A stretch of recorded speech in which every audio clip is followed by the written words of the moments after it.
Hello, Parkview. This is Mrs. Filter, and I'm going to read you a book today. It's called Verdi, and it's about a green tree snake.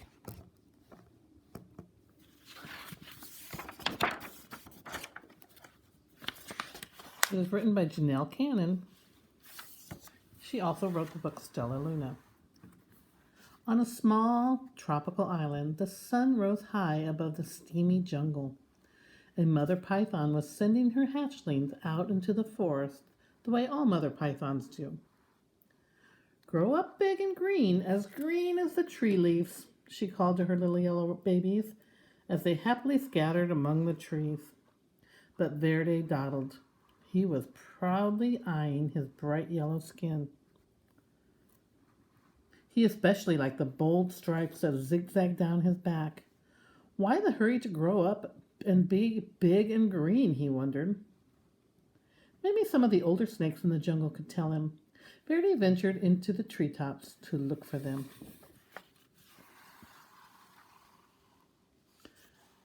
Umbles, Augie, and Ribbon were lying on some branches nearby. Verdi peered at their droopy green bodies. "It's not polite to stare," chided Augie.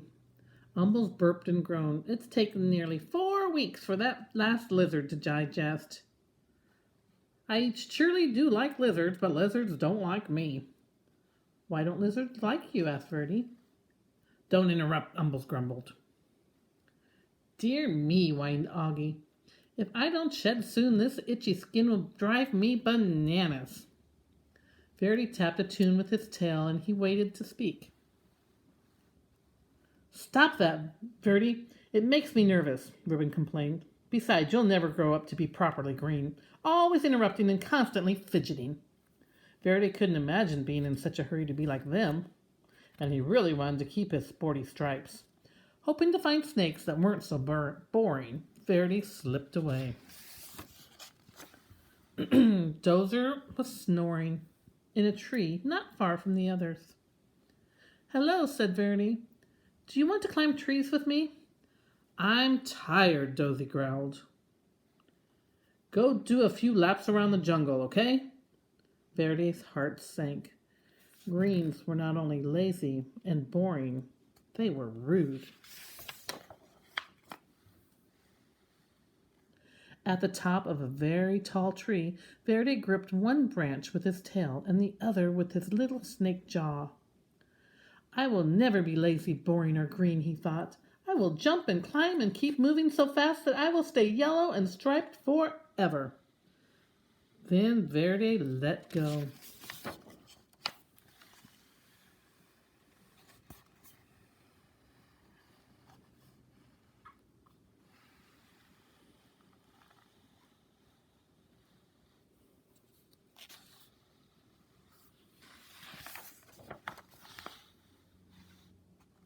From a distance, the greens watched. "Oh my," they chorused. Ribbon shook his head. "At this rate, he'll be lucky to make it to his first molt." Aggie nodded.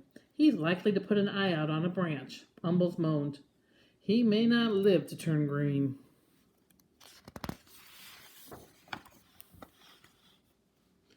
But one day, Verdi's skin began to peel, revealing a pale green stripe stretching along his whole body.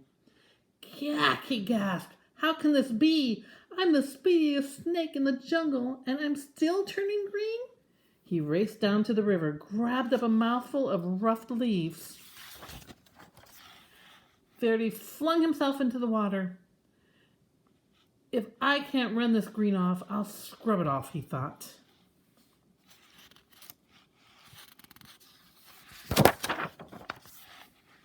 His frantic splashing caught the eye of a large bottom feeder, cruising the murky depths. "Yum," the old fish hummed. "Lunch." Before the fish could haul Verdi under, the frightened snake bit him on the nose. "Ah, whoo!" With a blast of his rubbery lips, the green fish sneezed, sending Verdi into the air. Slapping onto the soggy shore, Verdi skidded out of reach. "Whew, that was close," he sputtered. Every inch of his body was covered with wet, gloppy mud. Kind of lumpy, kind of brown. It sure beats being green. He left the mud on. But the soft brown muck dried into a hard gray shell, and Verdi could barely move. If he even budged, the stuff cracked off in jagged clunks. As each piece fell away, Verdi could see that his body was even greener than before. "This is terrible," cried Verdi. He pictured himself hanging around in droopy loops, itching and complaining and worrying all day like the old greens. He looked up into the sky, where the sun blazed a beautiful yellow, just the color he used to be. Then he pulled a vine on the top of a tree, launched himself from the treetop. Verdi startled a flock of colorful birds. He became dizzy with delight, sure the bright sun and his lofty speed would turn him golden again. In his joy, Verdi forgot he would fall back to earth. Whippity, whappity, flop, flip, wham! Plummeting through the trees, Verdi landed into a crooked sprawl across a log on the forest floor. He couldn't move. "Help," he croaked.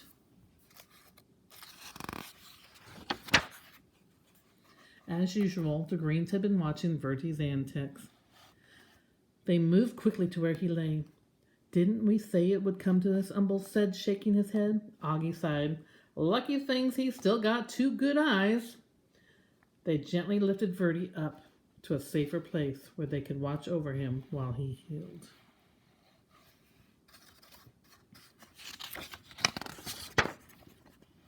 Neatly splinted to a branch, Verdi had no choice but to listen to the greens as they grumbled.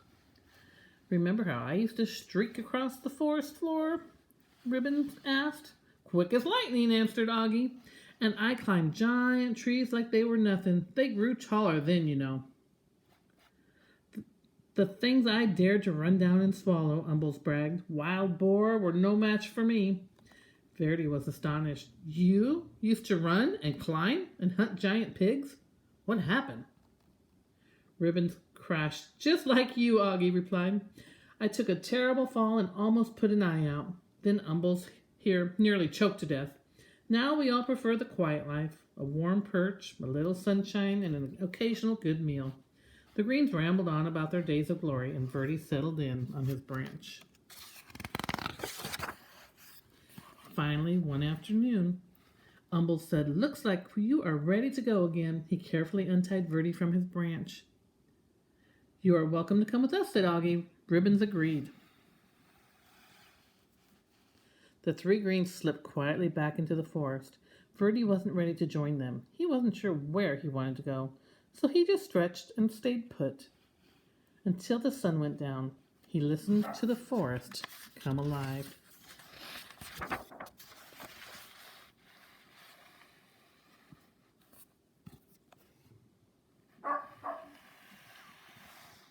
That is not the forest coming alive. That is my dog wanting in.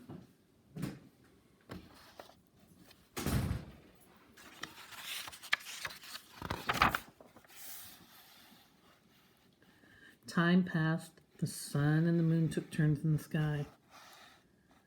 Verdi marveled at the full moon grew thinner every night. Then he watched patiently as it grew slowly round again.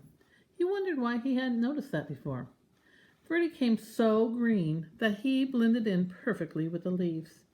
He was so still that other creatures walked right by without even seeing him.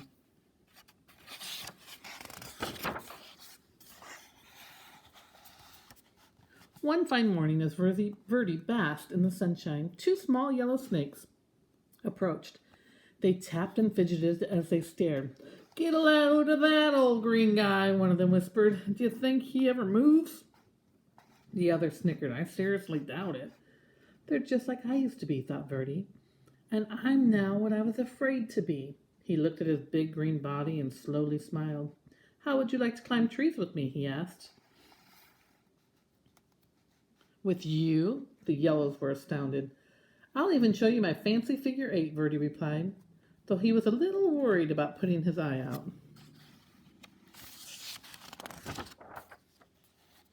With practice, the three snakes performed a perfect triple 8. Leaping and looping with his little striped friends, Verdi laughed. I may be big and green, but I am still me. The end. Parkview, I hope you enjoyed that book. And remember to always be you. You are perfect just the way you are. Enjoy your time off, and I'll see you soon. Bye-bye.